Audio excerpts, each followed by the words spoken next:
All right. So first off, in case you didn't see on Slack, um, one of our seniors is working with I guess what's called the Learning Resource Center um, for I guess doing a pilot of a coding drop-in help desk, not just coding, anything CS related. So for the dates March 17th through April 25th. Wednesdays 2 to 4, Thursdays 12:30 to 2:30, and Fridays 2 to 4, right outside the classroom here in the CS Lounge. We're going to have some seniors who will be staffing that. So if you have coding questions or need help with assignments from either this class or computer architecture or whatever class you're in that you're struggling with, take advantage of that. If that is taken advantage of well, then that program will be expanded and we will have more hours and things like that. But if people don't take advantage of it, then the message that's sent to us is it's not needed and we're not going to fund it. So you do with that information whatever you'd like to do with that information. Questions about that? Okie dokie. So let's see. For homework today,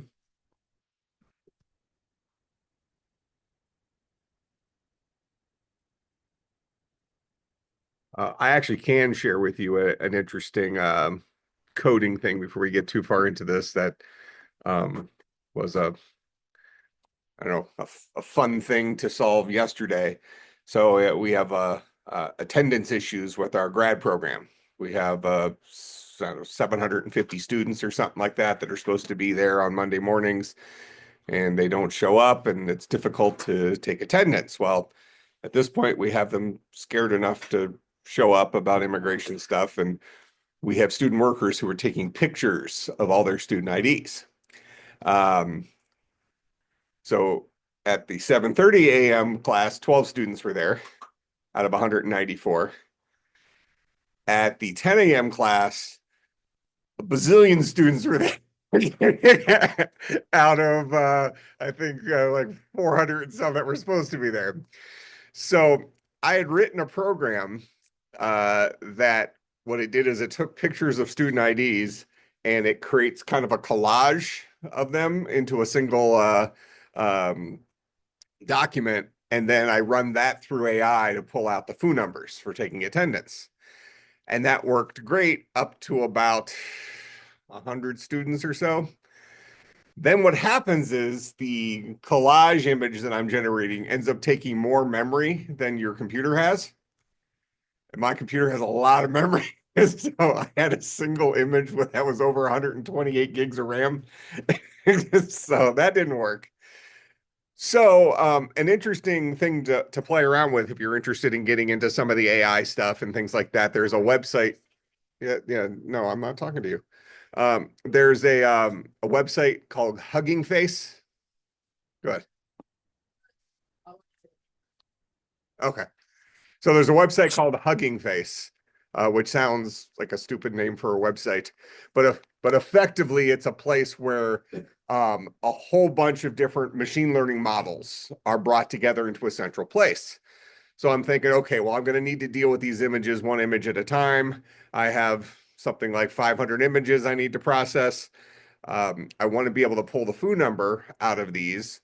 If I work with something direct like ChatGPT, which is a multimodal large language model, and use API calls, that's going to be a zillion API calls, which is going to add up to a good amount of money. If I want to upload them to ChatGPT one at a time manually, because I already pay for their professional $20 a month thing, um, that would work, but that would take a lot of time. And who knows if it would be all that great at pulling out the foo numbers. It's decent at it, but it's not designed specifically for image processing and pulling text out of images. So I went on to Hugging Face and I found a model that's on there called Gemma from Google. They have three different versions of the model. I downloaded the smallest of them. You run it locally on your computer, and it's trained on images and pulling text off of images. That's all it knows how to do. It's good at that. Um, Ended up working great. 100% accuracy, pulled the foo numbers off of the images, but just kind of an interesting thing like that. It was probably, I don't know, maybe 100 lines of Python code or something like that to leverage the Hugging Face API and talking to that model and effectively read in an image, shove it into the model, tell it what you want, give it the prompt, give me the foo number from this picture, and it spits back out the foo number, collect it in a list. In the end, I had it write out to an Excel document, so I had my big giant attendance thingy. Um, so kind of a fun thing to play with if you're interested in some of the AI model things and stuff like that, because I mean, these are kind of the tools of the future, and being able to leverage these to do different jobs is, uh, I guess it's fun to begin with. It's kind of like playing video games, whatever, trying to get something like that to work. But it also introduces you to like today, we've mentioned in here how our computers have tons of RAM, our computers are really, really fast and all this stuff. And for normal tasks, that's a true statement. But when you start getting into larger data sets, not that 700 images is that large of a data set in the big scheme of things, but it's large enough that it can cause issues if you approach that problem in different ways, like running out of RAM on your computer. So kind of a fun thing. At some point, you might want to just jump onto that website. I think it's huggingface.co or something like that. Just Google Hugging Face and it'll bring up and just browse through there. I mean, legit companies like Microsoft has models on there and stuff like that. And then you have mom and pop places where somebody just developed their own large language model and trained it on pictures of kittens or something like that. You feed it a picture of a cat, it tells you what breed it is or something like that. All right. So what was the question back there? I know nothing about it. That would be a Slack thing, probably Aiden. I did not. I didn't know there was a lunar eclipse. Oh, was it anybody else see it? Oh, I didn't even know about it. Usually my wife informs me of those things, but well, it's a shame that it was cloudy.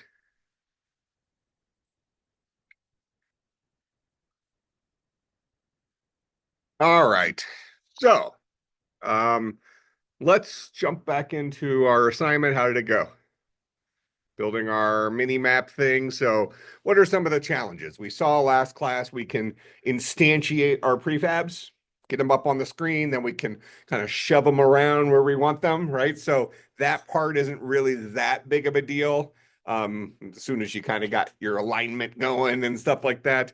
But the real issue, the thing you have to kind of keep track of is, well, let's not create a room we've already been to, right? Keep track that way you don't, as you're moving back and forth through your dungeon, um, you are not creating uh, 10 of these things on top of each other. Now, realistically, we can solve it that way initially because you probably won't notice, right?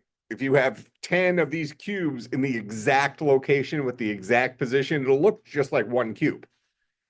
So we can build out our map, let's call it fairly easily initially, if we just decide I don't want to have to police whether we've already been there or not. So let's solve it that way first and get it visually looking right.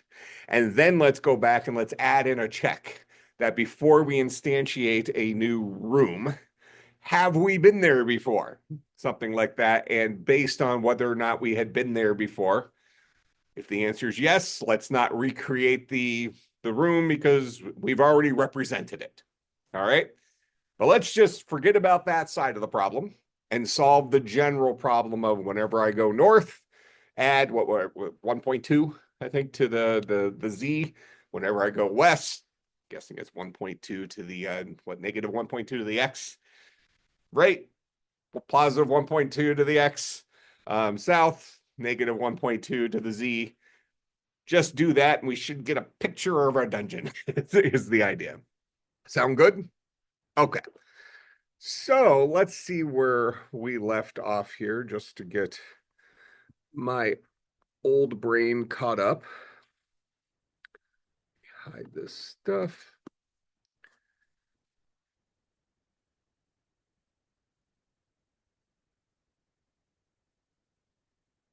I really hate this tiny screen. I'm usually using my computer with my headset, and I have basically a movie theater screen in my room. First world problems. Okay. So I think we are all ready. Let me just open up my uh, scripts and go into my room manager. Okay, because I have another Xcode thing running for my other random crap. Okay, so I think right now I'm already instantiating a couple of things. Am I not? Okay, yeah. So here inside of update, inside of our room manager, which is our only existing um, uh, mono behavior, we're trying to detect up arrows. Did they head north? That's all we've done so far. So we decide, um, we try to take the exit to the north. We get the yes or no, did it work? That was something we wrote last time for us to walk through our dungeon. Then we probably want to have some of this stuff inside of some if statements, making sure we don't show a room that we didn't actually make it to, right? But we can deal with that in a second. But what I'm doing here is I'm instantiating a mini map room prefab. So I'm giving myself one of those, and he starts off at the default location where the very first room is. So we're starting off with a baseline of this one room. So this is the entrance to our dungeon.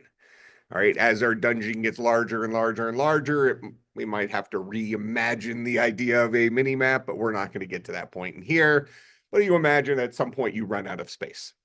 All right, but for right now, I think we're okay with here. We can always nudge it a little bit if it doesn't look great. But we start off in the first room, and we have one room that represents the room we're currently in. If we hit the up arrow, which means we want to head north, we can then ask the question if did change room. If that's a true statement, I'm just going to go ahead and put this stuff back in here. So if we in fact did change rooms, I guess I can do multiple lines at once. We'll create an instance of our room representative thing. We will get its current position based on the transform of that guy, which should be the position of the original room that we built our prefab off of. Then I want to create a vector 3 for a new position. And there's better ways of working with vector 3s than this. You can work with them directly rather than having to deal with them in individual variables, but I think this spells it out better for us. So we're going to say the new position for this brand new mini map room we created will be the same X, the same Y, and a plus 1.2 on Z. All right. And then we'll go ahead and update the new mini map rooms transform position to that new pause, which should shove it one little brick above where we're at now. So let's just make sure that that's still doing what it's supposed to be doing. As it's written right now, this is only going to do it if we successfully move to the next room. All right, so I press up. Oh, now it moved over once, which that was happening to your code. It wasn't happening to mine before. You broke my code. Did you find out what the deal was with yours?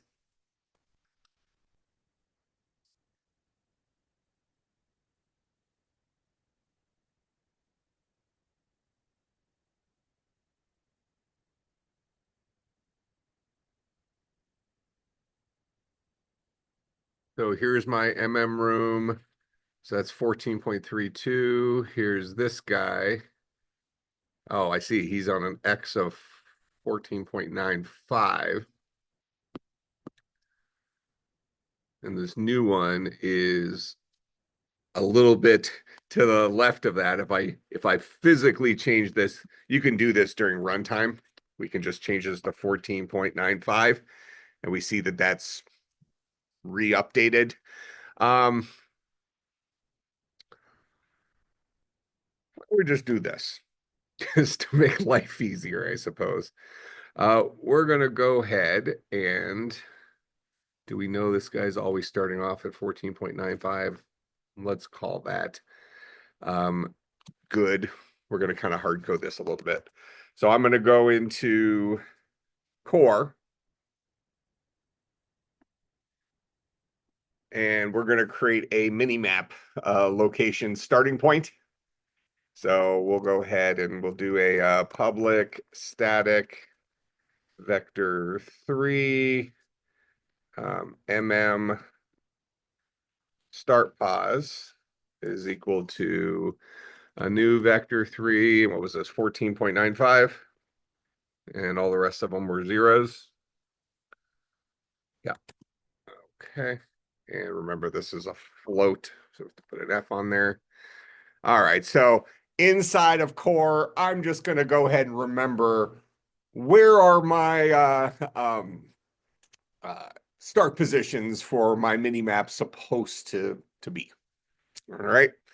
So let's get this first thing patched up.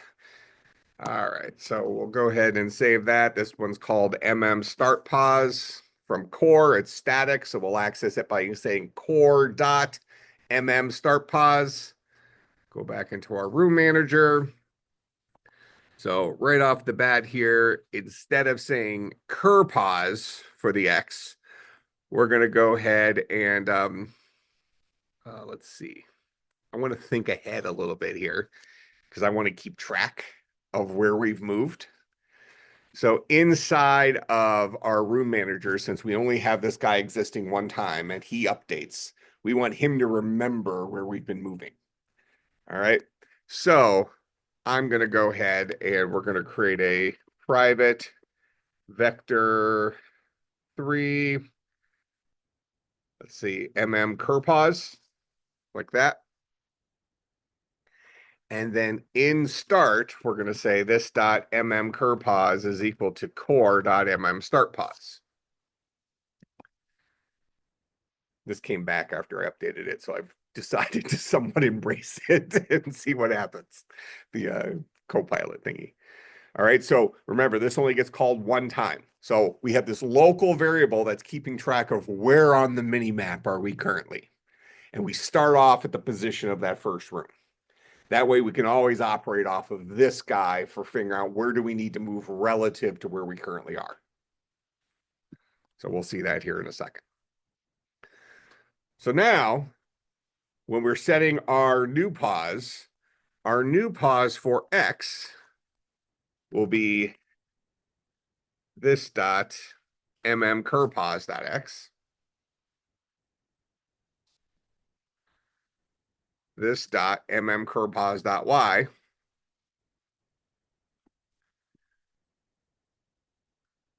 And right before this, since we're going to the north, we're going to go ahead and update curpos Z to be 1.2 bigger than it used to be. So we'll say this dot curpos dot Z is equal to, actually we could say plus equals to 1.2s. This is a compound operator. This is equivalent to saying curpos dot Z is equal to curpos dot Z plus 1.2. So if you prefer that, you can write that out. If you don't like these compound operators, we can do that. So we're going to go ahead and adjust this local variable. It's keeping track of where we currently are. We'll adjust it in the north direction by 1.2, which then allows us to just say down here that new pos X, Y, and Z is going to be that. Now, the reality is we don't even need new pos in this example. Our cur pos is going to be the position of our new room. So we can dump those 3 lines and here just set the position of our brand new room to this dot cur pos. And we no longer need that variable. All right. So this all starts off with the idea that we go ahead and grab the location of Kerpaz right off the bat. And that should be the position of our first room. We could go ahead and bring that first room in as a game object and make sure its position gets set where we want it to be, but let's not overkill this solution here. So we know that first room is where we expect that first room to be. If they hit north and the room did actually change, we'll go ahead and create a new room. Get the current position of that room. Do we even actually use that? We don't use that. So create a new room, update the pause we should use for the location of that room, and then set that room's position equal to that. All right, so let's make sure that guy's working.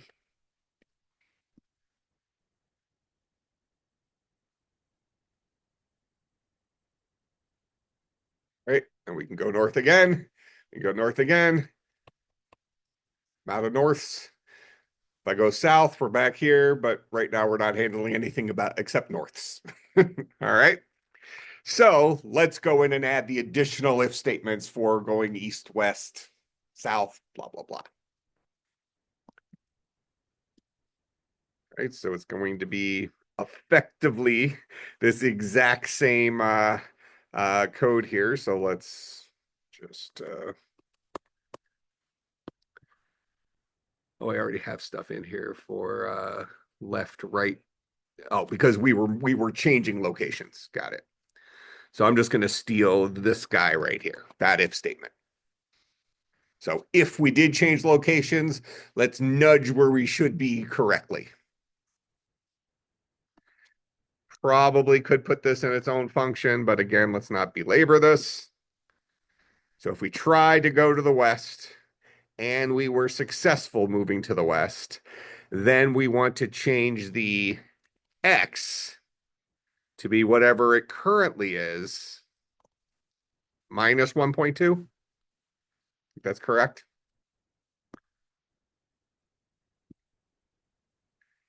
If we hit the right arrow and we successfully moved, we're going to set the x to be whatever the x currently is, plus 1.2.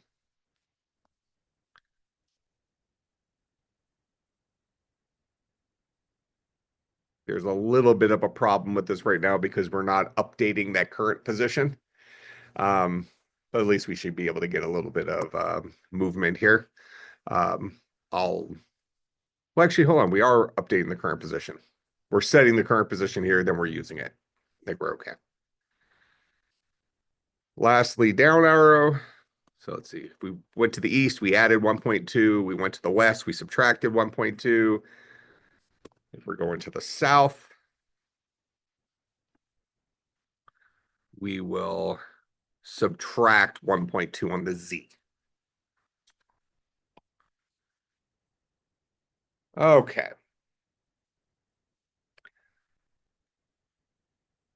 Kind of asking this question an extra time here because we only wanted to conditionally update our locations up here, and it was arguably best to do it within the if statements. Could have probably made a function that took in the direction and updated the right stuff, but whatever. This is fine. So we'll run this again. So I can go north, north, west, east.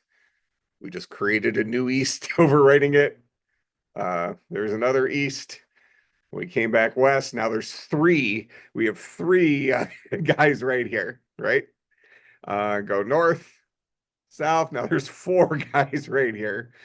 South, south. Okay, so we have a mini map. We're none the wiser in terms of visually seeing it, but we're seeing that we're getting a pretty substantial list of clones here that we might want to be might want to consider. All right, so let's start with the Does this visually solve the homework assignment? Okay, visually solves the homework assignment. How often are people going to wander around the dungeon enough to really cause a memory issue here? Probably not very often. Obviously, our game's going to be a bestseller, but but I'm sure we can just have separate servers until we get over 1 million people.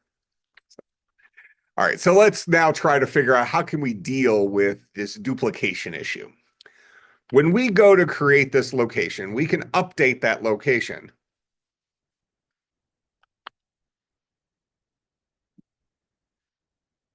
But we want to have a way of asking, has this room existed already? I'm going to make a little tiny change here. For all of these, I'm going to update the location to come before we instantiate our new room. Because we only want to create that new room if we need to have the new room, right? We always want to change our curpos to be representative of where we currently are. That way, whenever we change to the next room, it has the opportunity to generate a new room. But we only want to conditionally generate the new rooms. So we're just going to move that line to be before we create these things. We're not conditionally doing it yet. We're just moving it so we're prepared to do this. All right. Now, we'll start off right here. I want to only create this game object if there isn't already a game object in that location. So I'm going to have some if statement here that says conditionally give me a new game object if there isn't already one there. So the question is how do we determine whether there's a game object already there? Go ahead. You just have an empty array that you then take the name of the room that the player is currently in, you stuff it in there, and then the player has been at that room based on the Okay. So what he's suggesting is rather than manage it on these new mini map rooms, he's going to say, let's just keep track of where the player's been and keep track of if the player has already been to a room with that specific name. That means the mini map has already been updated for that player, and we're going to go ahead and not create a new room. Seems reasonable enough. So let's talk about a possible second solution, but let's talk about that solution a little bit. So who knows when a player's entered a room? The room does, right? So we could put a function up at core in our singleton, keep that array you're talking about in there, and every single time a player enters a room, we conditionally add to that array the name of the room. Let me just look at rooms real quick and confirm that we're keeping track of this information you're claiming. We are not. Oh, we are. we have a name. Now, your solution does assume that all rooms have unique names, which isn't necessarily a guarantee. But in our case, it's true. The rooms are called R1 or R2 or R3. Okay, so what he's suggesting is maybe at the top level, we keep track of.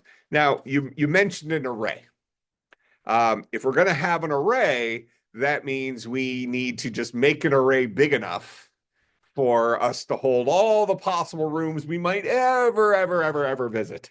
And then we have to keep track of the number of things we've put into that array so we make sure we don't go off the end. This is the problem with arrays, right? Arrays are great when we know that we need to hold 10 things, or we know we need to hold 4 things. But in this case, from a programmer's perspective, we have no idea how big our dungeon's going to be. We have a little bit of an idea for our world here, so we could hard code the array to the right size.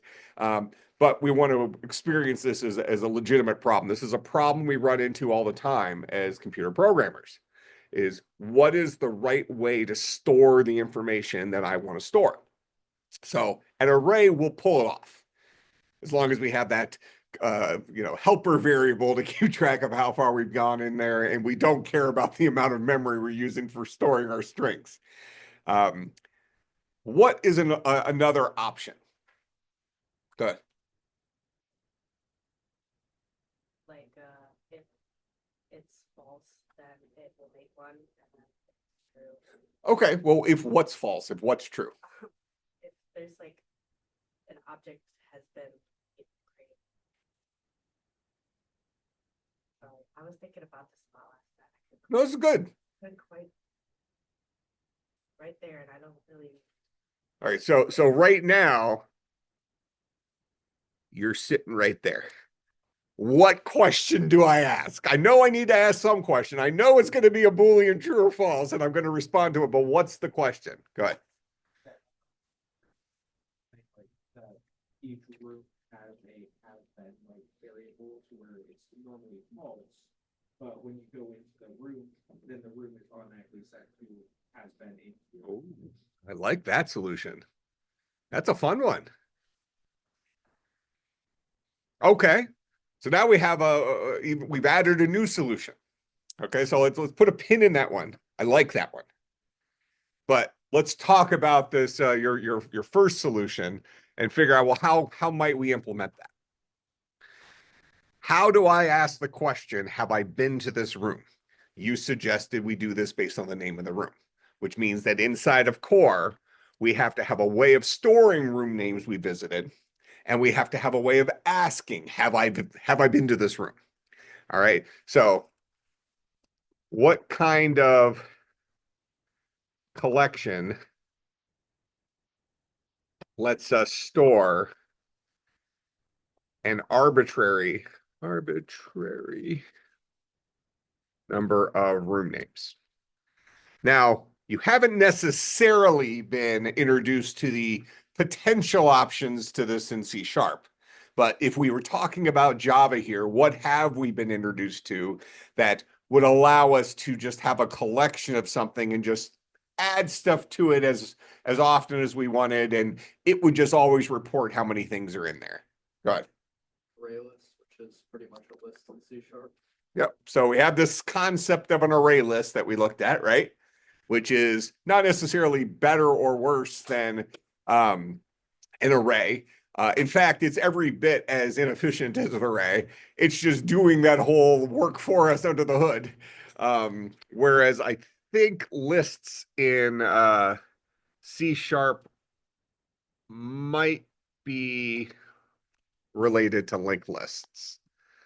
Here, let's just do list class C#. From our perspective, doesn't matter because we don't really care what's happening with memory under the hood. We just want to make sure that we don't have to keep track of how many things have been put in there ourselves. We don't care if somebody else is keeping track of it or not. All right. So we'll click on this. We have this concept of a thing called a list. First time you've ever seen this one, but what does that mean in as far as coding goes? Those angle brackets, we learned about those. What's that called? It's a tag in HTML. What was it in Java? We learned about this related to array lists. Generics. Okay, so this is generics.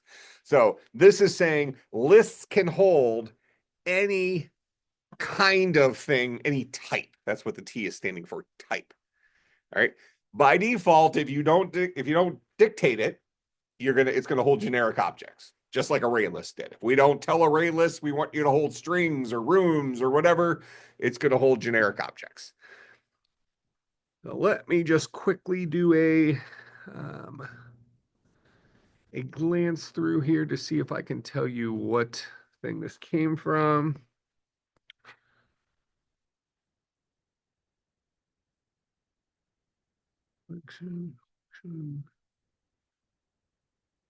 Yeah, I don't see it being built on top of array structures at all. I'm going to say 97% confident that this list is built on top of something called a linked list, which you'll learn about in data structures next semester for those of you who will take whatever the third coding class is, coding 3. From our perspective, though, it doesn't matter. We don't care about the memory. We just want to be able to add crap.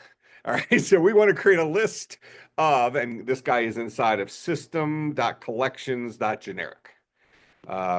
So we want to make sure that that gets, that's in the namespace. So we'll have to say using this, because I don't think that'll be there by default for us. Well, let's find out.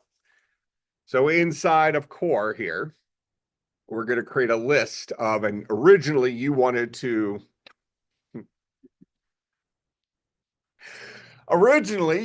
store a list of strings for the room names, perhaps in a variable called room names. So just hit tab here. So we're going to have a list of strings called room names, and this guy is going to be able to hold rooms that we've already been in. Now, what I'm going to do here is I'm going to make this guy private static, because we don't necessarily want our external users to access this directly. We wanted to modify this list through an intermediary, through like a function that makes sure we don't add the same room name more than once. All right, so we'll go ahead and create a public static void. Actually, we could probably make this one.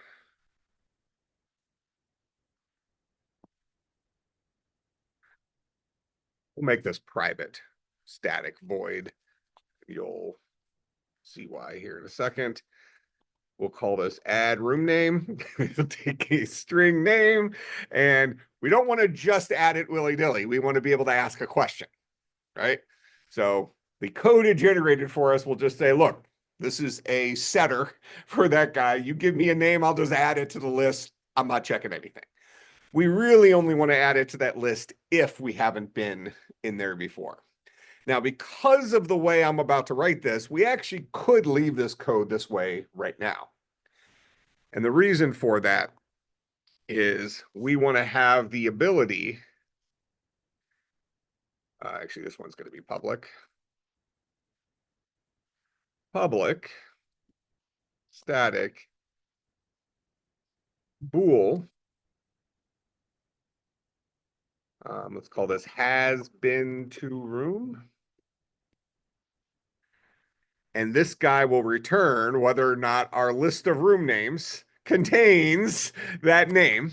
Okay, basically, it's equivalent to us writing a loop that goes through every single element of that list, saying, is the element I'm currently looking at, does it have the same, does it have the name of the room I've visited?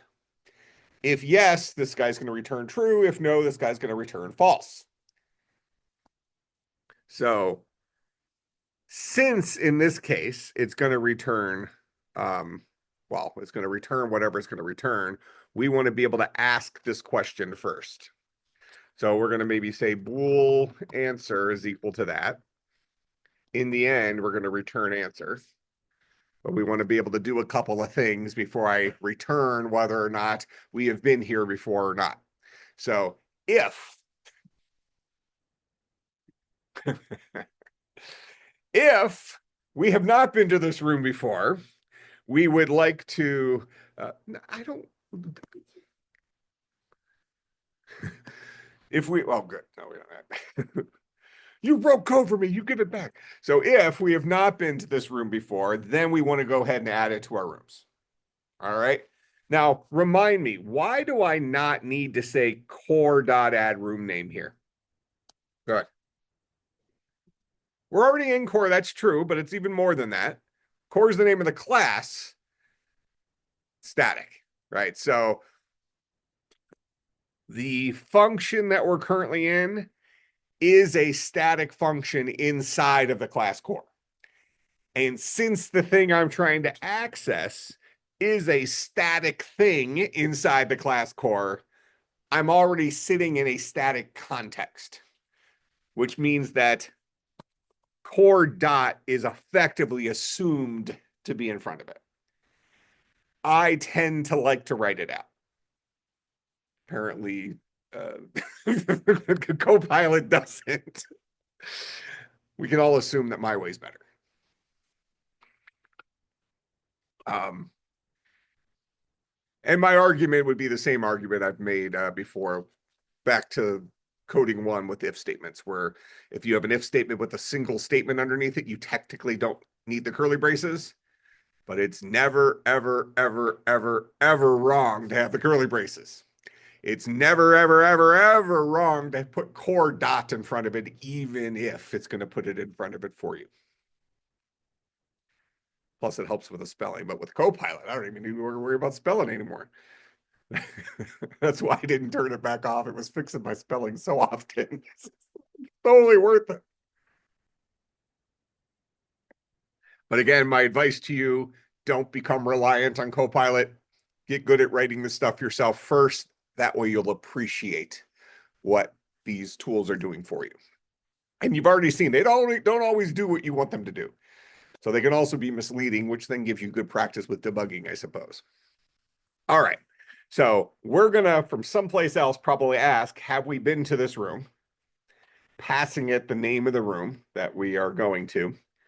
We'll go ahead and get our answer based on whether or not our existing core.room names contains that name.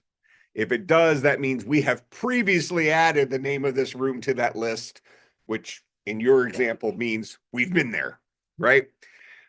So if we have not been there, let's go ahead and add it. And then we're going to return to whoever called this guy, have I been there? Right? True or false? If this returned false, presumably, if I call has been to room from within, let me save this guy, from within my room manager, if I call core dot has been to room, and I give it the name of the room that we are getting ready to go to. Not the room we're already in, but the room we're getting ready to go to. Then I can determine whether or not I need to go ahead and add that a new prefab for our mini map. So the question is, how do we ask that question?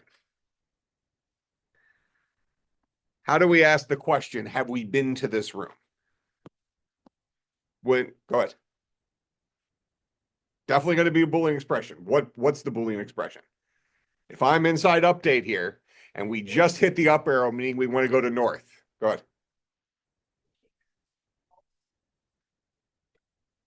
What's the room we're currently going to? If I'm in my main game here and it's running, it's going to have an error right now. But I hit north because that's the only door that shows up at first. That's where I'm going to end up. We know it's R2. How do I programmatically find out the name of that room? Got to go and look at our code and see, where does the movement actually take place? So if we go back to here and we look at our update, what did update do? If we hit the up arrow, we did some stuff. And what stuff did we do? We tried to change rooms for the player, right? If we did change rooms, then that means the player has now been put into their destination room. Right? Backed out of what it automatically gave us so we can ask the question, right? So that means that the destination room will be core dot the player dot get current room dot get name. The name of the room that the player is currently in. And we're only inside of this if statement if we successfully moved into that room. Right? So if that is true,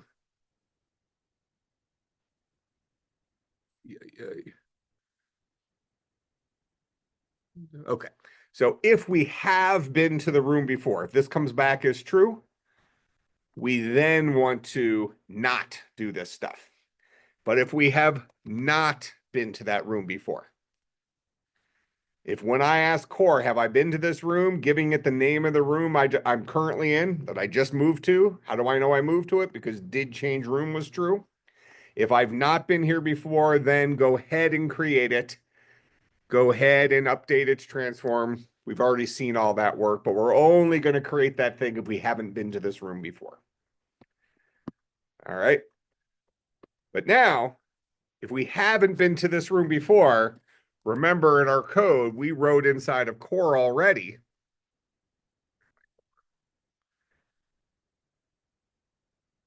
that if we had not been there, when I ask, have I been here before? It will return no if I hadn't previously been here. But we are guaranteed after we made that call that it now has marked that we've been there. Because this if statement right here says, if we had not previously gone there, go ahead and add it. So if you ever call this function in the future with that same name, I'll tell you I've been there before, because now it's in the list. So we don't actually have to do anything extra out here in Room Manager because it's all happening inside of this call.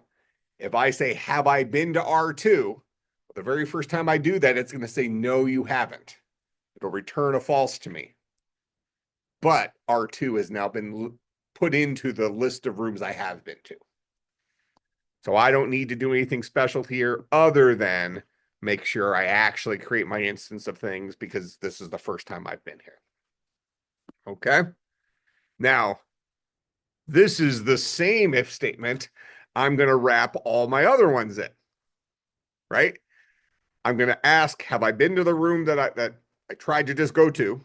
If I have, I need to create my game object, but I need to adjust it accordingly based on the direction we just went.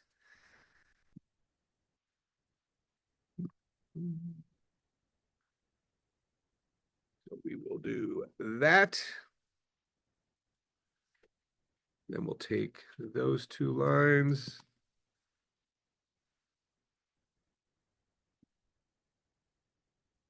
Throw it in there.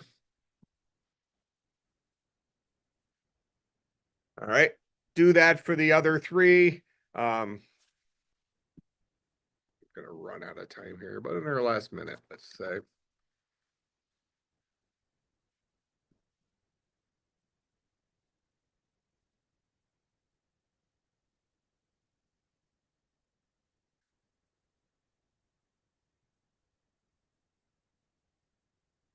We do need to move our position, which I don't think I did in the first one.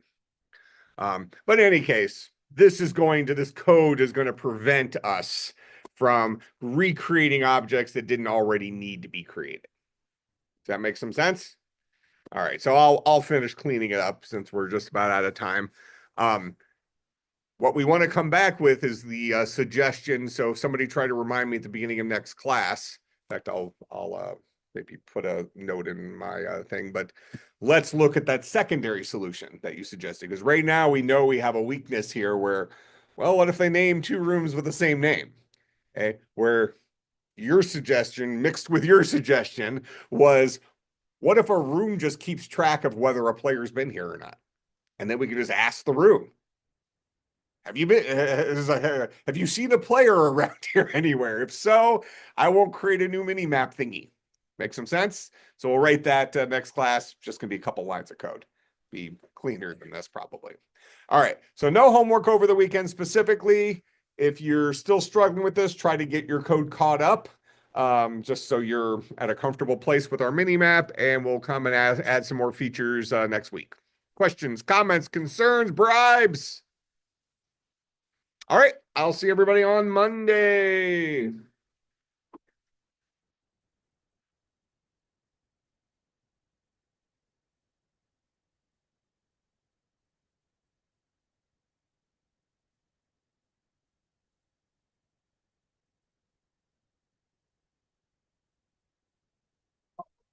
Changing our position.